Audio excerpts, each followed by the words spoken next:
ও নবীর আশিক উম্মতের দল, আল্লাহর কাছে তৌফিক কামনা করেন। বিগত দিন যারা রোজা রাখতে পারেন নাই, এখন থেকে তওবা করে নেন। ও যুবক বাবারা, এখন থেকে তওবা করে নাও। আর নামাজ ছাড়বা না, আর রোজা ভাঙবা না, দাড়ি কাটবা না, মা বাবার দোয়া নিয়ে সামনে আগায়া যাইবা। ও পর্দার আড়ালের আম্মা জানেরা, আল্লাহ এত সম্মান আপনাদের দান করেছেন। আজকে এই দারুল হেদায়ার পক্ষ থেকে 7টা সন্তান পাগড়ি নিয়েছে, হাফেজে কোরআন হয়েছে। এদের মা, এদের বাবাদের কলবটা কত খুশি, এদের কলিজা কত ঠান্ডা হয়ে গেল। এরে নবীর আশিকের দল, এরে আম্মা জান, আপনারা তো নবীদের মায়ের মতো মা, সাহাবায়ে কেরামদের মায়ের মতো মা, আলেম হাফেজে কোরআনের মায়ের মতো মা।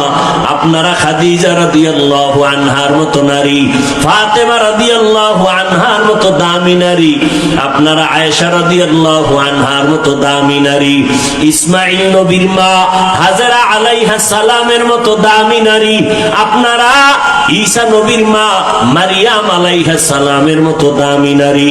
এরে আম্মা জান, দুনিয়ার নাম করা বেঈমান ফেরাউন এত বড় বেঈমান, আল্লাহর সাথে চ্যালেঞ্জ দিয়ে নিজের খোদা দাবি করলো। কিন্তু আমার আল্লাহ ওই ফেরাউনের ঘরে গোলাপ ফুল ফুটায় দিলেন। ফেরাউনের আপন স্ত্রী আসিয়াকে আল্লাহ ঈমানের দৌলত দান করলেন। একদিন ফেরাউন গোপনে দাঁড়ানো, আসিয়ার জবান থেকে আমার মাওলার নাম উচ্চারণ হইতেছে। ফেরাউন ডাক দিয়ে, আসিয়া কার নাম বলতেছো? বলে আমার মালিক মাবুদের নাম আমি উচ্চারণ করতেছি।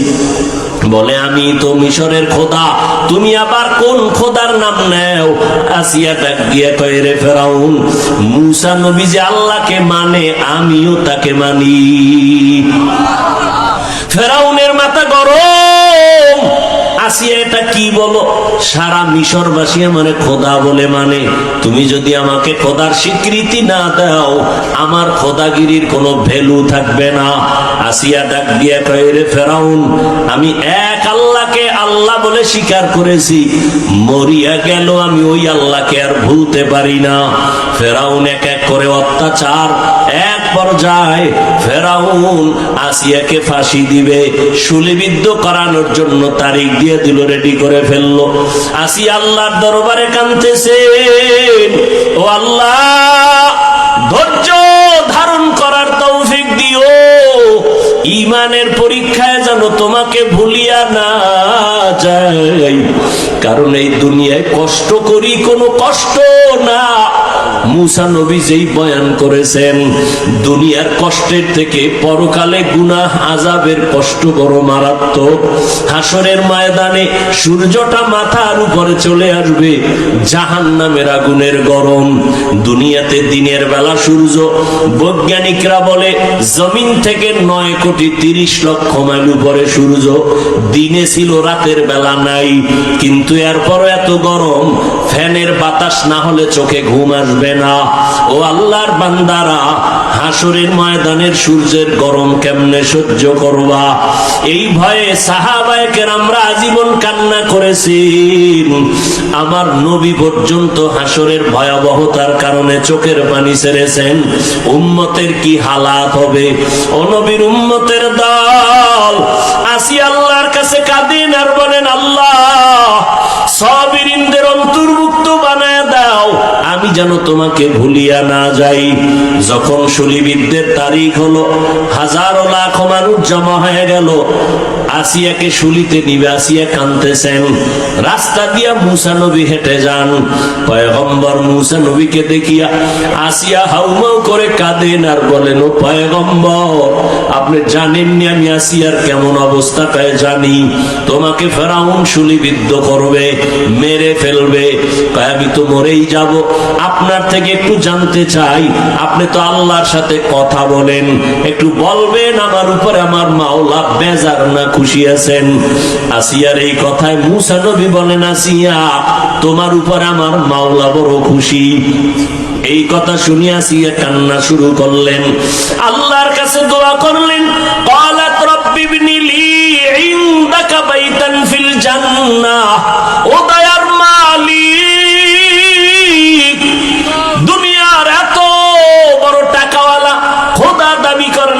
ফেরাউন, ওর ঘরের স্ত্রী হইয়া আমার থাকার জায়গা হলো না, আমার খানা নাই, আমাকে কষ্ট দিয়েছে। ও আল্লাহ, তোমার জন্য সব আমি মেনে নিলাম। আজ আমার একটা দাবি, ও দয়ার মালিক, তোমার কিনারায় জান্নাতে আমার জন্য একটা ঘর বানাইয়া দিও রে আল্লাহ। আসিয়া এই দোয়া করতেছেন আর কাঁদতেছেন।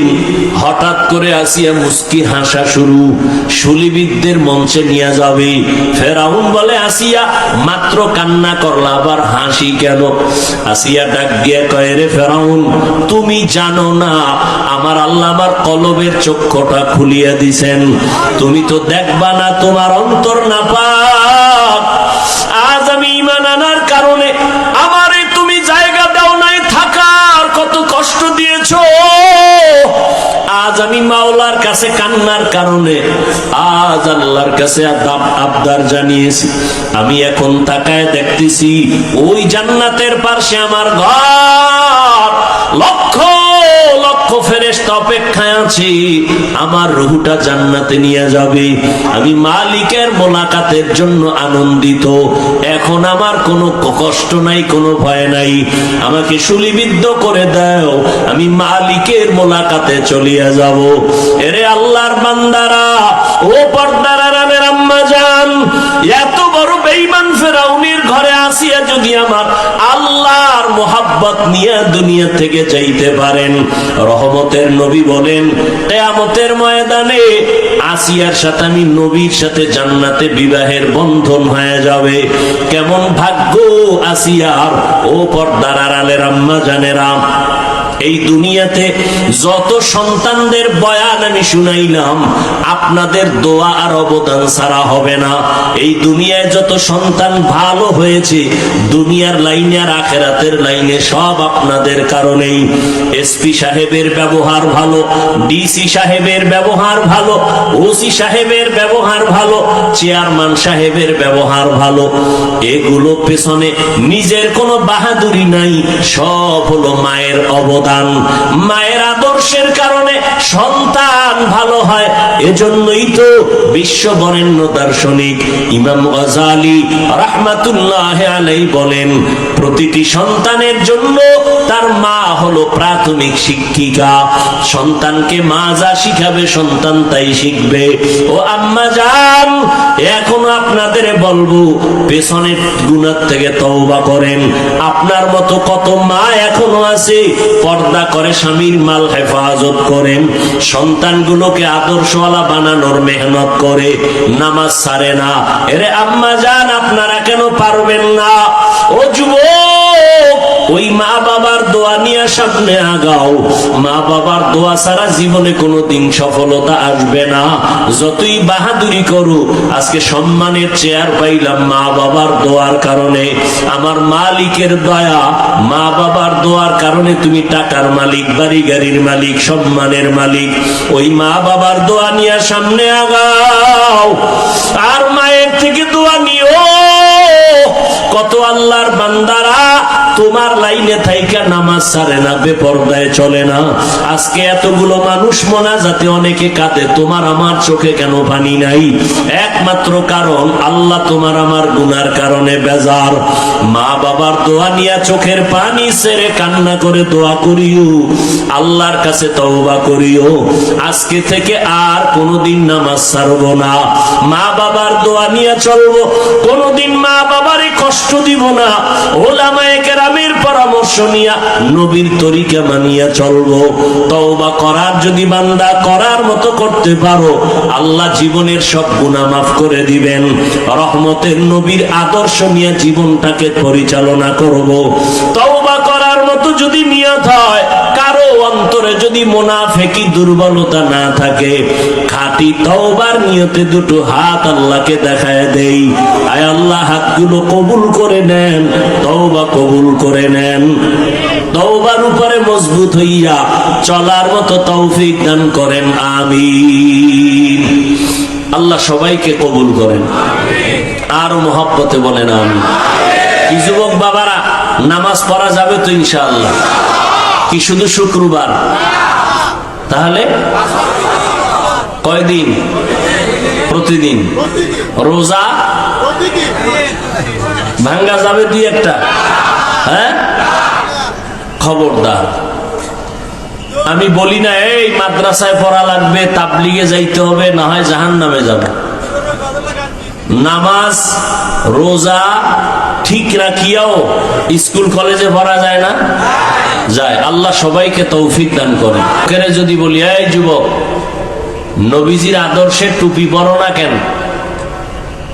তো বলে টুপি পরা তো দরকার, চেষ্টা করি, পারি না, হুজুর দোয়া করবেন। তাহলে তার মধ্যে নবীর অনুসরণ না থাকলেও আগ্রহ আছে না নাই? বাম দিক থেকে আর একজনকে জিজ্ঞাসা করলাম, এই যুবক, নবীজির আদর্শের টুপি পরো না কেন? আমার কথাটা শেষ না হতেই সে জবাব দিল, টুপি না পরলে অসুবিধা কি? টুপির মধ্যেই কি ইসলাম? তাহলে বোঝা গেল তার মধ্যে আগ্রহ। তাহলে যারা নবীজির আনুগত্য বা অনুসরণ করে না, এরা দুই দল। এরা কয় দল? একদল আগ্রহী আর একদল বিদ্রোহী। একদল দরদি আর একদল বিরোধী। কথা বুঝেননি? আগ্রহী যারা, এদেরকে গালি দেওয়া যাবে না। বিদ্রোহী যারা, এদেরকে ছাড় দেওয়া যাবে না। বিদ্রোহী রসুলের আদর্শের বেলায় বিদ্রোহীর আর এক নাম বেয়াদব। রসুলের আদর্শের বেলায় বিদ্রোহ করার আর এক নাম গাদ্দার।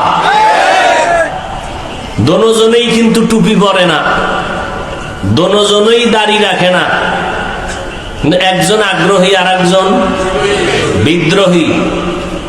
আগ্রহীকে গালি দেওয়া যাবে না, ইনশাআল্লাহ হেদায়েতের দরজা খুঁজে পাবে।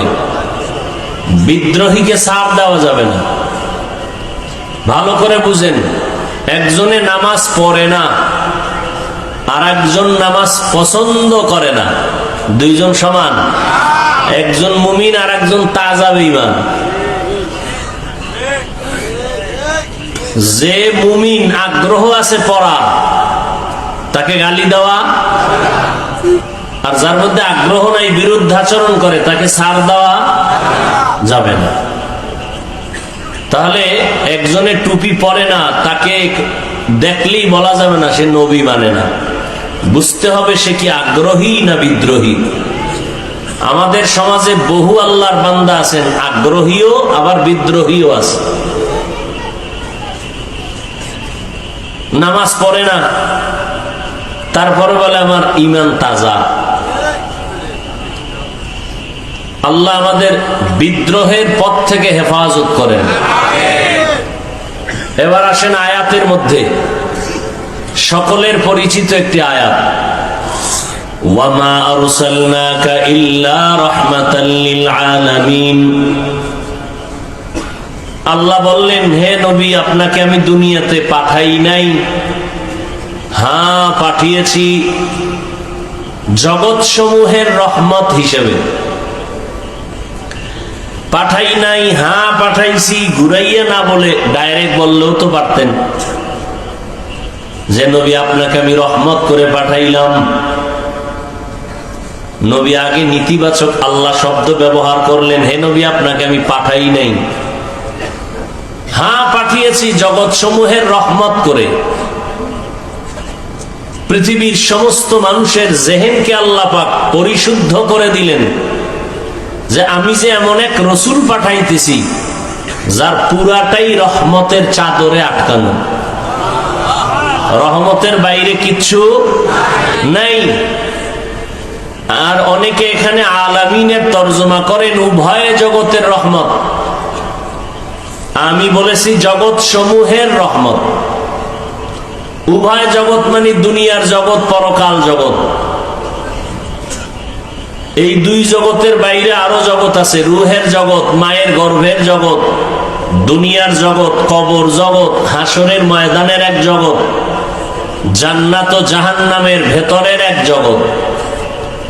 আল্লাহ বলেন সমস্ত জগতের জন্য নবী রহমত। আর আমার আল্লাহ হলেন রব। আল্লাহ বলেন জগৎ সমূহের জন্য আমার নবী রহমত, রূহের জগতের জন্য নবী রহমত, দুনিয়ার জগতের জন্য নবী রহমত, কবর জগতের জন্য আমার নবী রহমত, হাসরের জগতের জন্য নবী আমার রহমত,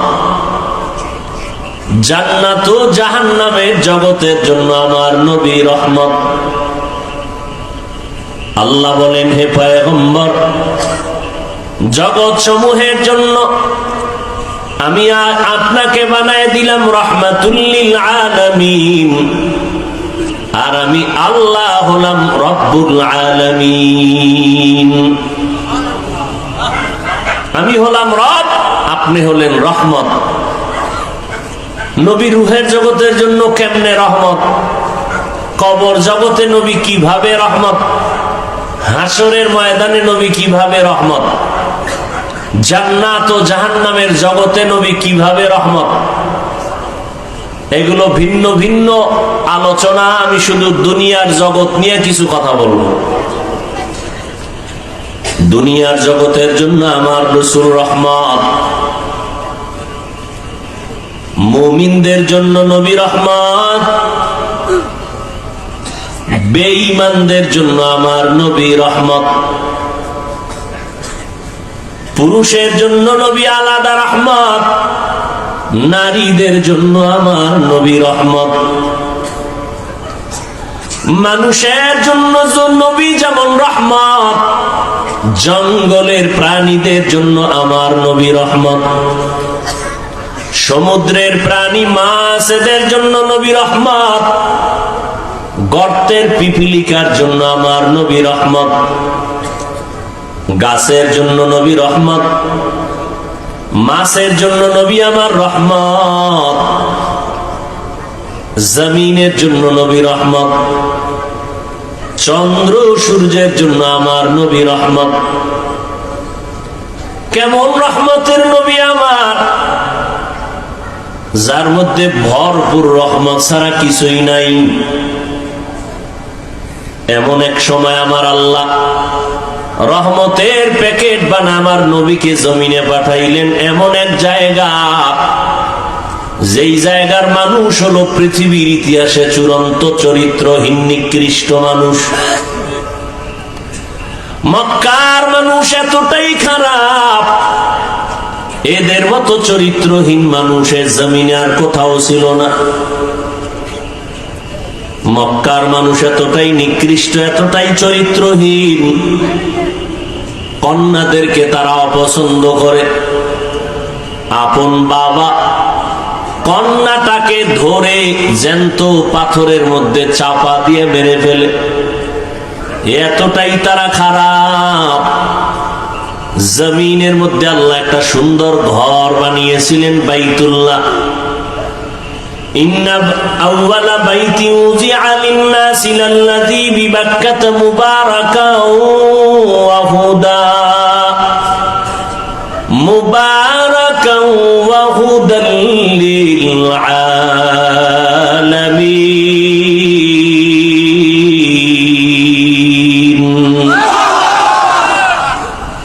আল্লাহ জমিনটা বানায় একটা ঘর বানাইলেন, বাইতুল্লাহ মক্কা নগরীর মধ্যে। এমন সুন্দর একটা দামি ঘর, ইবাদতের ঘর, হেদায়েতের ঘর আল্লাহ বানাইলেন। বসবাসের ঘর আল্লাহ কেন বানান নাই? জমিন আল্লাহ বানায়া ইবাদতের হেদায়েতের ঘর আল্লাহ কেন বানিয়েছেন? এই জমিনের একমাত্র চিফ গেস্ট হবে মানুষ। মানুষ হবে বড় দামি। আল্লাহ পাক মানুষ পাঠাবেন ইবাদতের জন্য। এ কারণে আল্লাহ ইবাদতের ঘর বানিয়েছেন। জমিনে আল্লাহর প্রিয় বান্দা মানুষ করবে ইবাদত। বসবাসের জন্য আল্লাহ দুনিয়া বানান নাই, বানায় রাখছেন জান্নাত। বাইতুল্লাহ এমন এক দামি ঘর, যেই ঘরের দিকে যদি বান্দা তাকায় থাকে তারপর আমল নামায় সওয়াব। এমন এক দামি ঘর, যেই ঘরের আঙ্গিনা 1 রাকাত নামাজ পড়বে তো 1 লক্ষ রাকাত নামাজের সওয়াব। এমন একটা দামি ঘর আল্লাহ বানিয়েছেন। মক্কার মানুষ এতটাই নিকৃষ্ট খারাপ, ওই আল্লাহর ঘর বাইতুল্লাহ, নারী আর পুরুষেরা একত্রিত হইয়া এর চারপাশ ঘুরে, তাও উলঙ্গ হালাতে। এমন একটা জায়গায় রহমতের নবীকে আল্লাহ পাঠাইছেন। রহমতের নবী জমিনে আসা মাত্র রহমতের বাড়ি ধারা চালু হয়ে গেল। রহমতের নবী আসছে। নবী দীর্ঘ 40 বছর পর্যন্ত কারো কাছে কোনো দাওয়াতের কথা বলেন না। সবার সাথে নবী উঠা বসা করেন, সুন্দর ব্যবহার দিয়ে মানুষের মন জয় করতেছেন। রহমতের নবীর ব্যবহার আচরণ এত সুন্দর, দুশ্মন এসেও নবীর বন্ধু হতে বাধ্য হয়ে যায়। 40 বছর পেরিয়ে যাওয়ার পর আল্লাহ পাক আমার নবীকে পৃথিবীর এক শ্রেষ্ঠ কিতাব দিলেন, কোরআনুল কারীম। রহমতের নবী কোরআনের তেলাওয়াত আর দাওয়াত শুরু করেছেন। মাত্র 13 বছরের ব্যবধানে মক্কার চরিত্রহীন মানুষগুলো দামি মানুষে পরিণত হয়ে গেল। কেমন দামি! রব্বুল আলামিন জিব্রাইল আমিনকে পাঠায় বলেন, ও জিব্রাইল যাও, আমি একটা লিস্টি দিয়া দিলাম, রহমতের নবীকে বলে দাও এই লিস্টি ঘোষণা দিয়া উম্মতের যেন জানায় দেয়, এই লিস্টির মধ্যে যাদের নাম আছে নবী ঘোষণা দিতে বলে দাও, এই লিস্টির ভেতরে যারা আছে সব বিনা হিসাবে জান্নাতি। মাত্র 13 বছরের ব্যবধানে মক্কার চরিত্রহীন মানুষগুলো দামি মানুষে পরিণত হয়ে গেলেন। এতটাই তাদের দাম, কিয়ামত পর্যন্ত আনেওয়ালা উম্মতের আদর্শ বানায় দিলেন নবীর হাতে গড়া দামি মানুষ সাহাবায়ে কেরাম। আল্লাহ এদের জান্নাতি বলে ঘোষণা দিয়েছেন। সমস্ত সাহাবায়ে কেরাম জান্নাতি, সমস্ত সাহাবায়ে কেরাম জান্নাতি। তবে সাবধান, বর্তমান দুনিয়ার মধ্যে ভেজাল আর ভেজাল। সাহাবায়ে কেরামদের বিরুদ্ধে কথা বলনেওয়ালা টুপিওয়ালার অভাব নেই। আমাদের হযরত একটু আগেই বললেন, খলিফাতুল মুসলিমিন ওমরে ফারুক রাদিয়াল্লাহু তাআলা আনহু কে বেদাতি ভণ্ড বলার মতো মানুষ এখনো জমিনে আছে।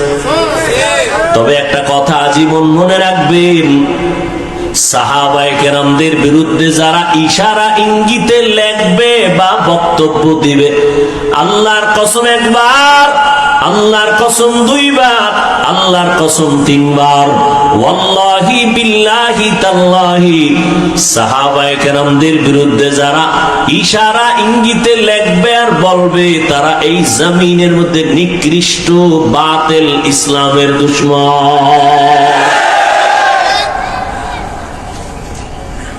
এদেরকে যারা বাতিল বলবে না, তারাও বাতিল।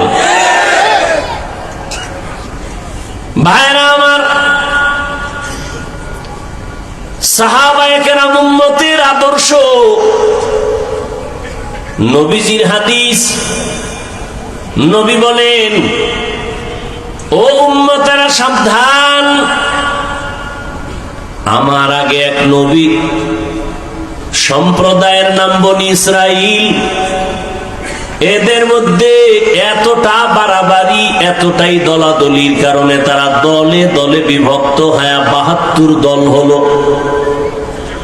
আমি নবী বিদায়ের পরে আমার উম্মতের মাঝে আরো একটা দল বেড়ে যাবে। কয় দল হইব? কুল্লুহুম ফিন্নার ইল্লা মিল্লাতান ওয়াহিদা।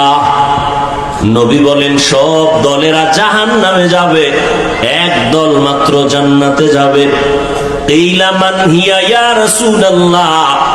সাহাবায়ে কেরাম প্রশ্ন করলেন, ও পয়গম্বর, যেই দলটা জান্নাতে যাবে ওই দলের পরিচয় কি? নবী যদি বলতেন যারা আমি মুহাম্মদকে মানবে তারা জান্নাতে যাবে, এতটুকু বললেও তো যথেষ্ট হয়ে যেত। নবী এতটুকু বলেন নাই। নবী বলেন মা আনা আলাইহি ওয়া আসহাবি, আমি মুহাম্মদ যেই পথের উপরে আদর্শের উপরে আছি, আমার হাতে গড়া ছাত্র সাহাবায়ে কেরাম যে আদর্শের উপরে আছে, এটাকে যারা ফলো করে চলবে তারা জান্নাতি দলের অন্তর্ভুক্ত হবে। তাহলে 73 দলের মধ্যে 72 দল জাহান্নামী, এক দল জান্নাতে যাবে। তাদের পরিচয় যারা নবীও মানবে, সাহাবায়ে কেরামদেরকেও আদর্শের মাপকাঠি মানবে। যারা বলে আমরা নবী মানি সাহাবাদের মানি না, এরা মুসলমান হতে পারে ঠিক, তবে 72 দল জাহান্নামীদের অন্তর্ভুক্ত। तुकु जाओ सुन्नते अहमद को जाबा मोहम्मद कैबुअत निस्बत तोरा मन अहब्बा सुन्नती कौले रसूल मजदाए काना मई हम कुन कबूल। रहमतेर नबी এই যে 13টা বছরে অল্প টাইমে মক্কার মানুষগুলো দামি মানুষে পরিণত করলেন। নবী একটা বেতের বাড়িও ব্যবহার করেন নাই। কত নবী দামি আমার, যে নবী 63 বছর হায়াতে নবী একটা মিথ্যা কথা বলেন নাই। কেমন রহমতের নবী আমার, জীবনে নবী একটা কাউকে গালিও দেন নাই। কেমন মায়ার নবী, রহমতের নবী। নবীর সামনে দাঁড়াইয়া কত দুশ্মনেরা অকথ্য ভাষায় নবীরে গালি দিয়েছে। নবী হাজারো গালি শুনেছেন, একটা গালির জবাবও দেন নাই। এমন কি আমার মায়ার নবী চোখ মোবারক গরম করে কারো দিকে তাকান নাই।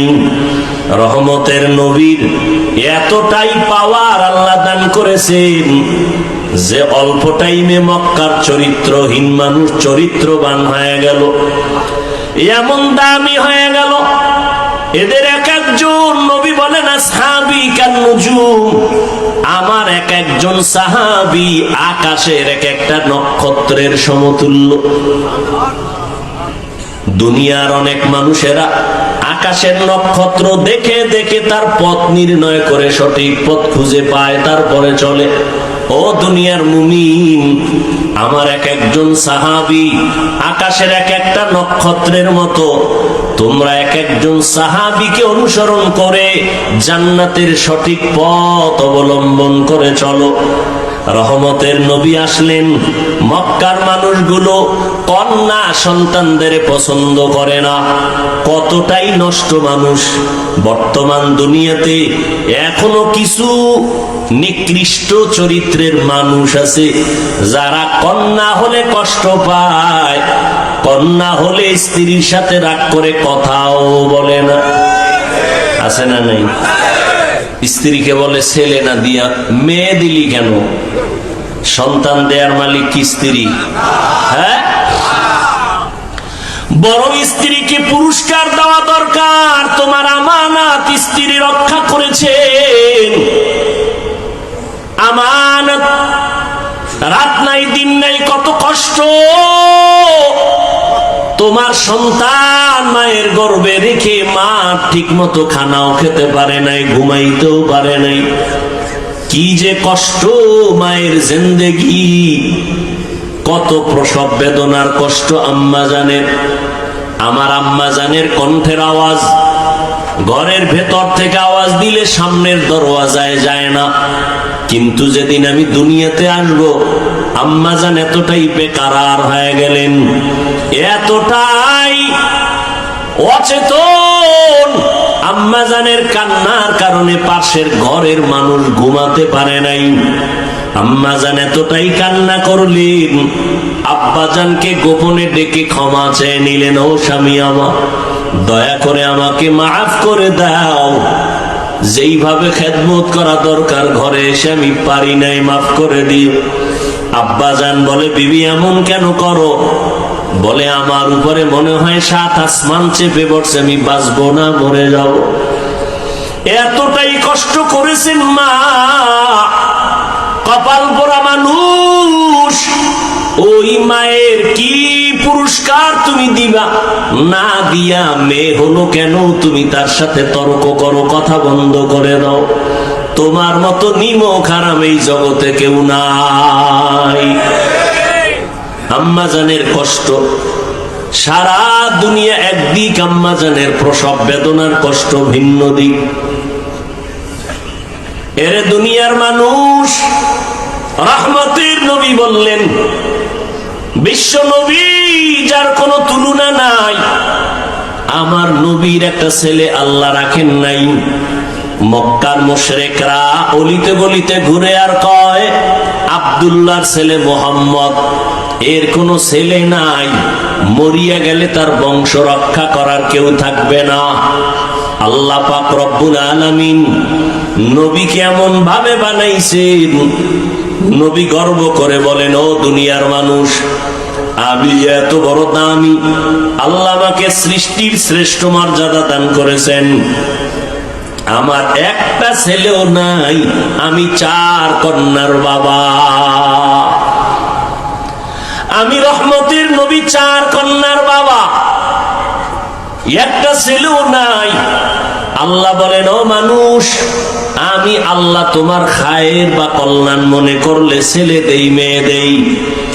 লিল্লাহি মুলকুস সামাওয়াতি ওয়াল আরদ ইয়াহাবু লিমান ইয়াশাউ ইনাসা ওয়া ইয়াহাবু লিমান ইয়াশাউ যুকুর আও ইউযাওবিজুহুম যুকরানা ওয়া ইনাসা ওয়া ইয়াজআলু মান ইয়াশাউ আকিমা ইন্নাহু আলীমুন কাদির।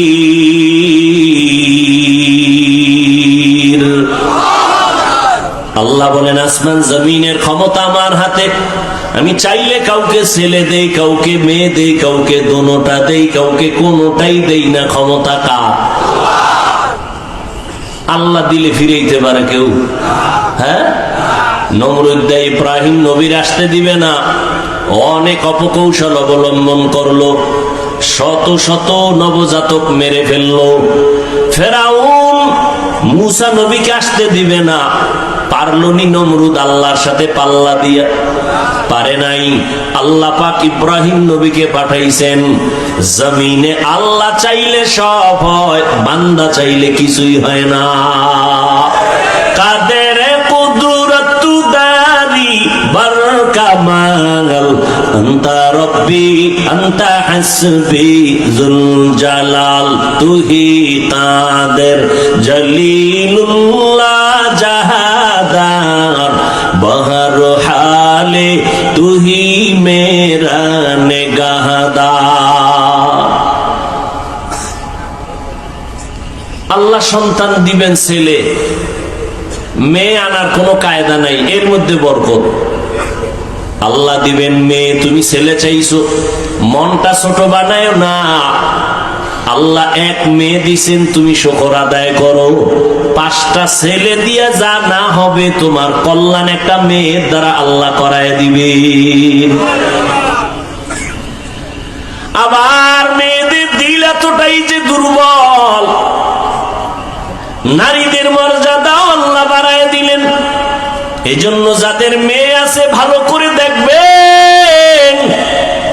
আপনি বাবা হইয়া দেখবেন আপনার ছেলে আপনার মেয়েদের মধ্যে কে আপনার জন্য বেশি পাগল। ভালো করে পরীক্ষা করে দেখবেন। 5টা ছেলে বাবার জন্য যা না করে, একটা মেয়ে বাবার জন্য জীবন দিতে রেডি। বাবার কথা শুনছে, বাবা অসুস্থ, ছেলেরা শুইনা কানে পানি যায় না। মেয়েটা খবর পাইয়া পাগল, খাওয়া বন্ধ করে দিছে, আমার বাবার কি জানি হালাত। দৌড়াইয়া যায়, আমার বাবার চেহারাটা আমি দেখবো কি অবস্থায় আছে। যাদের কন্যা আছে তারা ভালো করে বুঝবেন একটা মেয়ে বাবার জন্য কেমন মোহাব্বতের আশিক। এরে নবীর উম্মতের দল, আল্লাহ পাক রব্বুল আলামিন বলেন, ছেলে দেই আমি, মেয়ে দেই আমি, আবার দেই না তাও আমার ক্ষমতা। দুনিয়ার মানুষ যদি সারা দুনিয়ার মানুষ এক হয়ে যাও, সন্তান কমাবা পারবা না। এই যে সন্তান কমানোর ট্যাবলেট চলে না, কথা বলেন না কেন? তো ট্যাবলেট খাইয়া বাংলাদেশে 5 বছর আগের তুলনায় সন্তান কমছে কিছু কি না বাড়ছে? তো ট্যাবলেট গেল কই? আল্লাহর সাথে পাল্লা দিয়া কোনোদিন আগানো সম্ভব? এখানে বড় কঠিন ষড়যন্ত্র। নবী বলেন, এমন ফ্যামিলির মেয়ে বিয়া করবা যেই ফ্যামিলির মধ্যে সন্তান বেশি হয়, আর দুনিয়ার জাত নিম্ন শ্রেণীর অন্তর নষ্ট বেঈমানেরা স্লোগান দেয়, ছেলে হোক মেয়ে হোক দুটোর বেশি নয়, একটা হলে ভালো হয়, না হইলে আরো ভালো। আল্লাহ বলেন, রিজিকের জিম্মাদার আমি নিছি, খানার আয়োজন আমি করব।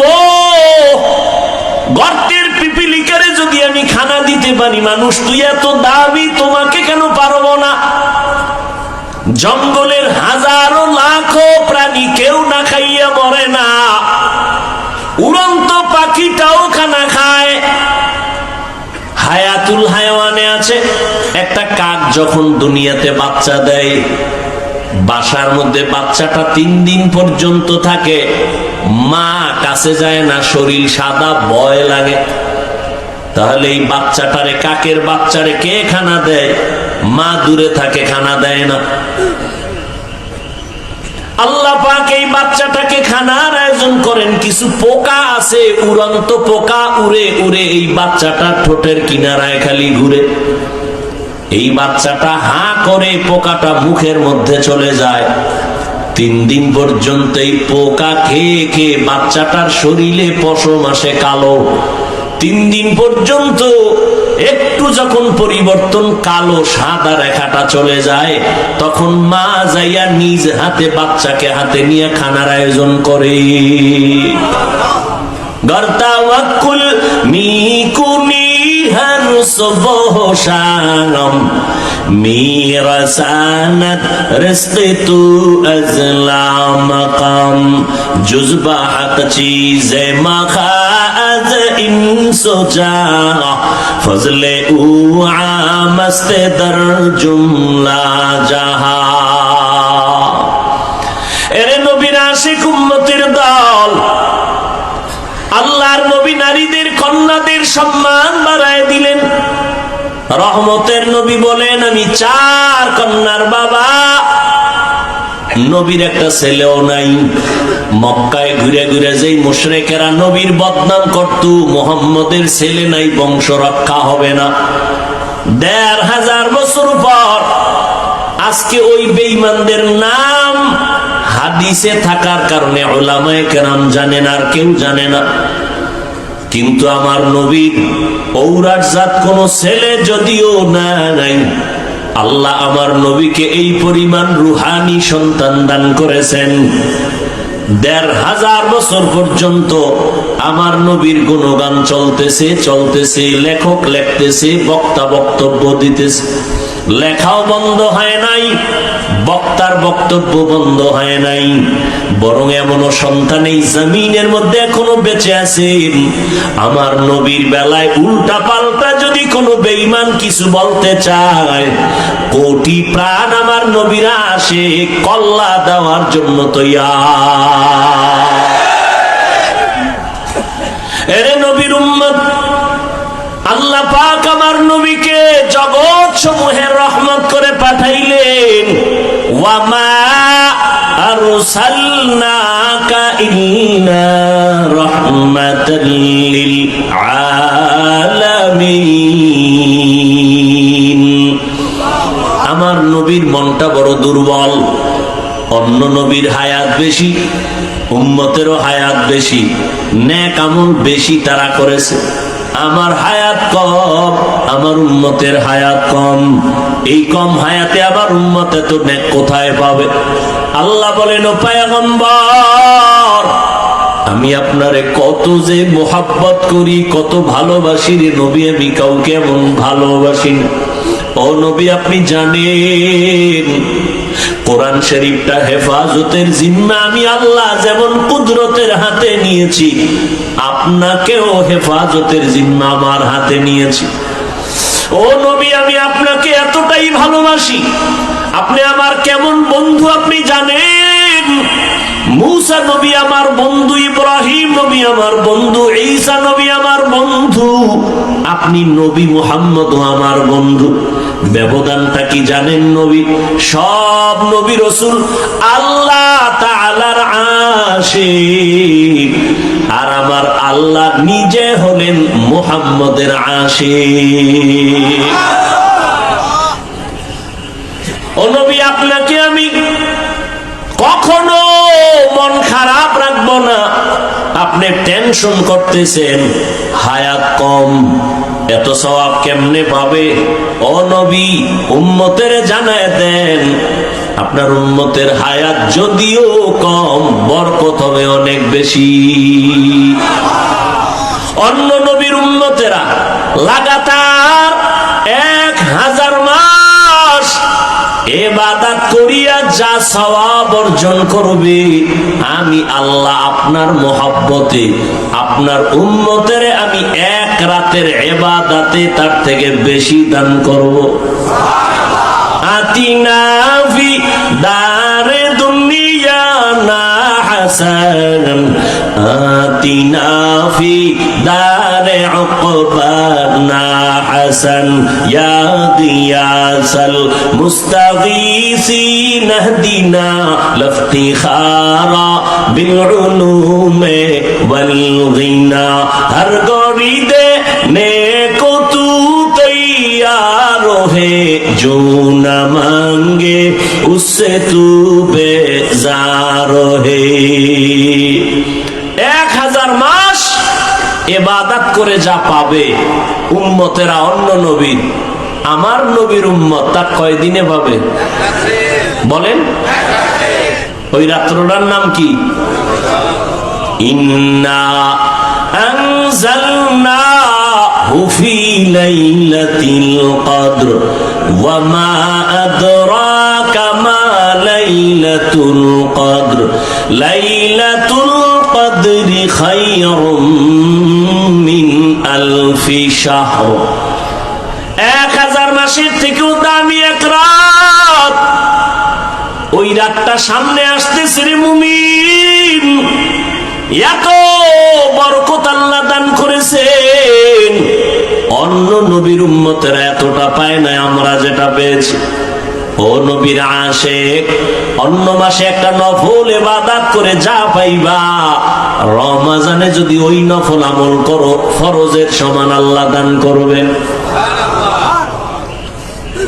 এর নবীর উম্মতির দল, একটা ফরজ অন্য মাসে আমল করলে যা পাবেন, রমজানুল মুবারকে একটা ফরজ আমলের বরকতে 70 গুণ বাড়ায়া আল্লাহ দান করবেন।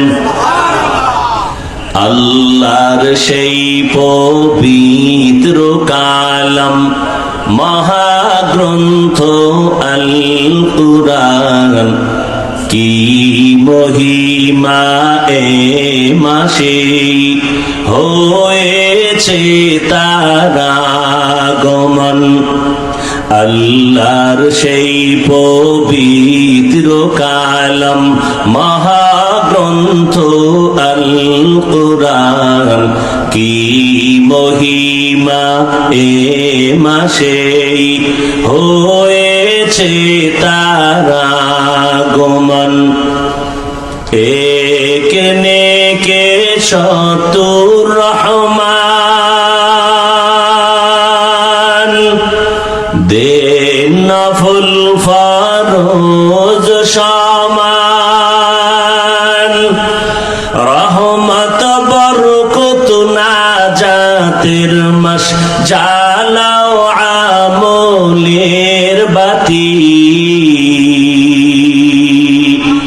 ভুলবো না ভোলা যায় নাকি মাহে রমজানের স্মৃতি। এ মাসের কত ফজিলত জানো কি মুসলিম জাতি। ভুলবো না ভোলা যায় নাকি মাহে রমজানের স্মৃতি। কত কষ্ট করেছিলেন ইয়াতীম নবী এ রমজানে, ইবাদতে রাত কাটিয়ে দিতেন কি হবে উম্মত বিনে।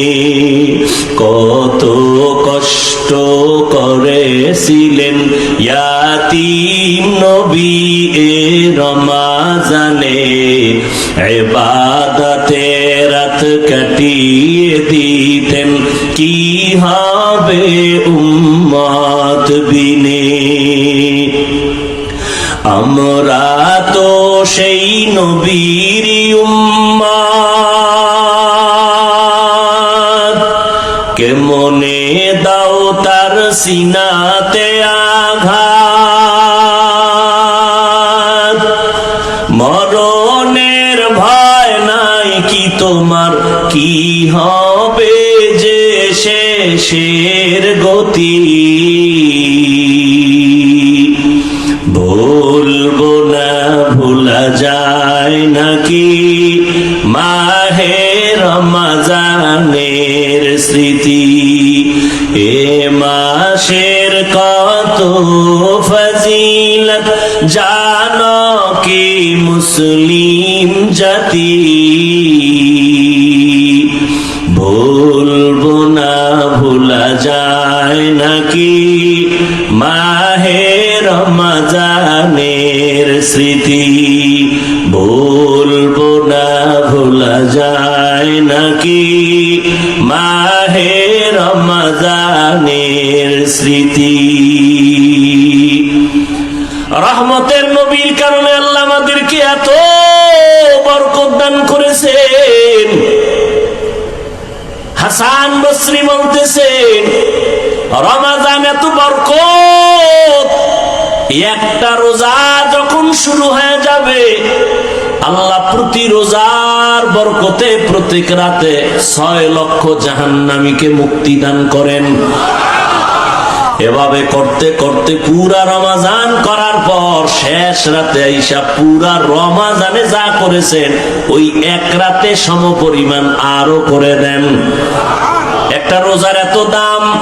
রহমতের নবী বলেন জন্মগত একটি কাক ডানা মেলে উড়তে থাকে, উড়তে উড়তে উড়তে উড়তে 1000 বছর। একটা কাকের নিম্ন হায়াত 1000 বছর।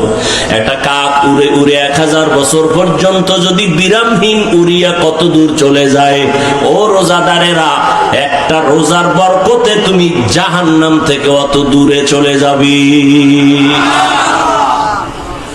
এত বরকতের মাস এই রমজান। এরে নবী না আশিক,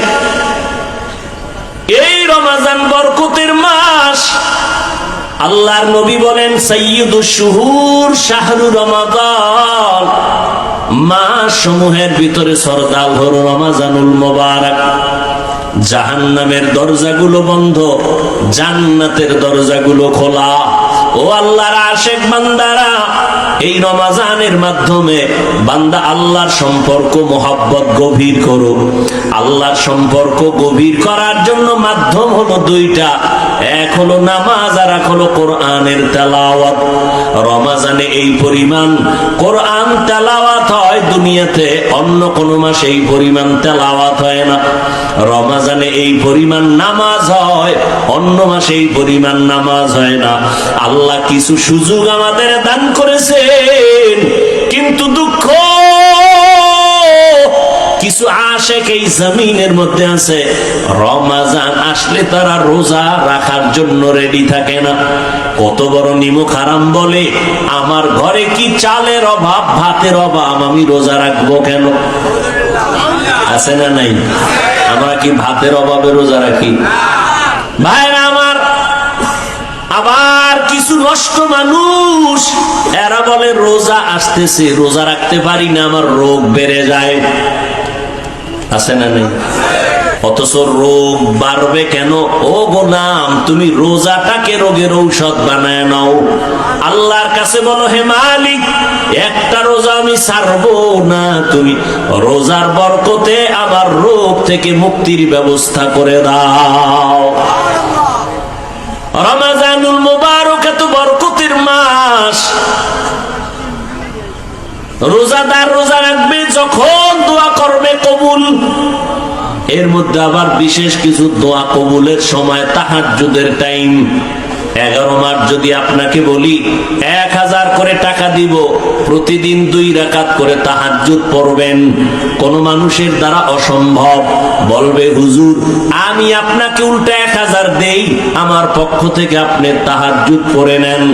কিন্তু রমাজান এমন বরকতের মাস, সাহারি খাওয়ার পুরা টাইম হলো তাহাজ্জুদের টাইম। ইচ্ছা করলে 2 রাকাত তাহাজ্জুদ পড়ে নেওয়া যায়, যায় না? তো বাঙালি খাওয়ানোর পাগল, তো খাইতে খাইতে আর নামাজ পড়ার টাইম নেই।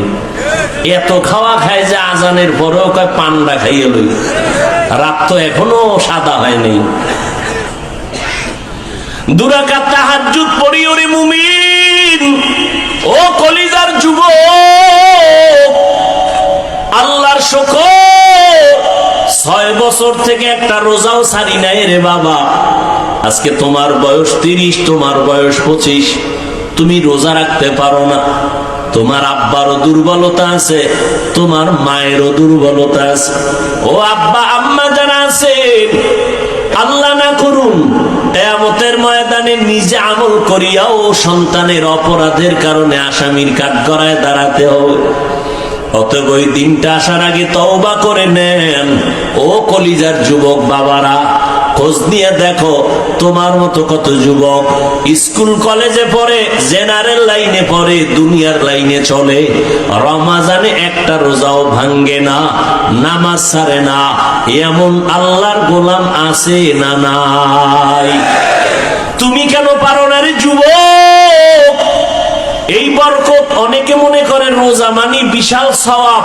আরে ভাই, সওয়াব তো আছেই, বরং শরীরের জন্য মহা এক ঔষধ হলো রোজা। এই জন্য আমার নবী সপ্তাহের সোমবার বৃহস্পতিবারও রোজা রাখতেন, শরীর ব্যালেন্স হয়ে থাকে। বেশি খাইতে পারলেই, আবার যারা রোজা রাখবে তারা আগের থেকে নিয়ত করে সাহারি খাইবে, কারণ সারাদিন তো আর পানি খাওয়ারও টাইম নেই, সুযোগ নেই। এই জন্য ওই সারাদিনেরটা একসাথে খায়, সাহারি খাইয়ে গলা পর্যন্ত, first floor, second floor, third floor বোঝাই, আর বসতে পারে না, লড়তে পারে না। সারাদিন উপবাস থেকে আবার ইফতারির সময় জনমের মতো খাইব। একামত চলতেছে, ইমাম সাহেব কেরাত পড়তেছে, এরপরও খায়। ভাইরা আমার,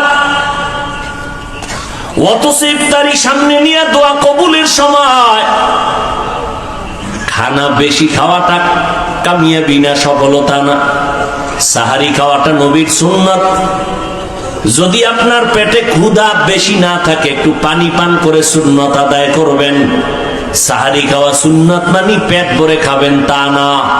এরে পর্দার আড়ালের আম্মা জানেরা, সন্তানগুলোকে লাইনে নিয়ে আসেন। সন্তান আপনার দুনিয়াতে ডাক্তার হবে, ইঞ্জিনিয়ার হবে, আলহামদুলিল্লাহ, কোনো বাধা নাই। তবে রোজা রাখান, নামাজ পড়ায় আদর্শওয়ালা বানায় যান। আপনি মরিয়া গেলেও সন্তান আপনার জন্য কোরআন পড়ে দোয়া করবে। ও আল্লাহর বান্দারা, রমাজানুল মুবারকে দিনের বেলা রোজা একটা বড় আমল, রাতের বেলা তারাবির নামাজ একটা আমল, কোরআন তেলাওয়াতের একটা আমল। যারা বলেন আমরা পারি না, চেষ্টা করবেন শিখার জন্য। আল্লাহর কোরআনটা হাতে ধরবেন, মাঝে মাঝে খুলে দেখবেন আল্লাহর কোরআন ঘরে আছে, দেখলাম না ভেতরে কি। আল্লাহর কাছে কান্নাকাটি করবেন, নির্জনে আল্লাহকে বলবেন, আল্লাহ আমি কোরআন পড়তে জানি না, তুমি আমাকে পড়ার তৌফিক দান করো। আমার সন্তান পড়তে জানে না, সন্তানকেও কোরআন পড়াবার তৌফিক দান করো। এইভাবে আল্লাহর কাছে দোয়া করবেন। এখন থেকেই তৈরি হয়ে যান, একটা রোজাও যেন ঘরের কোন সদস্য ছেড়ে না দেয়। যেই উপযুক্ত সন্তান যেন রোজা ভাঙতে না পারে, বুঝের মাধ্যমে হোক, কান্না কাটিয়ার দোয়া করা লাগলেও হোক, রোজা ছাড়া যাবে না। তারাবির নামাজও যেন ছুটিয়া না যায়। খতমে তারাবির মাধ্যমে একটা খতমের সওয়াব পেয়ে যাবেন, এই তারাবিও ছাড়া যাবে না, একটা নফল ফরজের সমান। অতএব তারাবি কমাইয়া এই বরকত থেকে কেউ বঞ্চিত হবেন না। আল্লাহর নবীর আদর্শের মালাটা গলায় লাগায় নেন, রমজানের সাধনা দিয়া বাকি 11 মাসটারে টাইট করে নিবেন। রমজানের সাধনা, পেটের মধ্যে প্রচন্ড ক্ষুধা, সামনে ইফতারি রেডি, এরপরও খাই না কেন? বলে আল্লাহর বিধানে এখন এই মুহূর্তে রোজা আছি, খাওয়া হালাল নয়। খানা হালাল, তবে খাওয়াটা হারাম। আল্লাহ বলে বান্দা, এখান থেকে সবক নেও। রমজানে রোজা রাইখা হালালটার খানার বেলায় তুমি নিজেরে যেমন কন্ট্রোল করতেছো, বাকি 11 মাসেও হারাম থেকে আরো কন্ট্রোল করবা। রমজানে রোজার হালাতে আমি হালালটাও সামনে রেখে যেমন খাইতে পারি না, কন্ট্রোল করেছি, বাকি 11 মাস আমি হারাম থেকেও নিজেরে কন্ট্রোল করব। আমি হারাম খাবো না। এইভাবে নিজেকে তৈরি করো। আল্লাহর ভয় তাকওয়া অন্তরে জমা করে নাও। গুনাহ ছাড়ো, তাকওয়া মানে আল্লাহর মহব্বত অন্তরে জমা করে গুনাহ থেকে নিজেরে বাঁচাও। আল্লাহ পাক রব্বুল আলামিন এই তাকওয়া অর্জন করার জন্য রমজানুল মুবারক আল্লাহ দান করেছেন।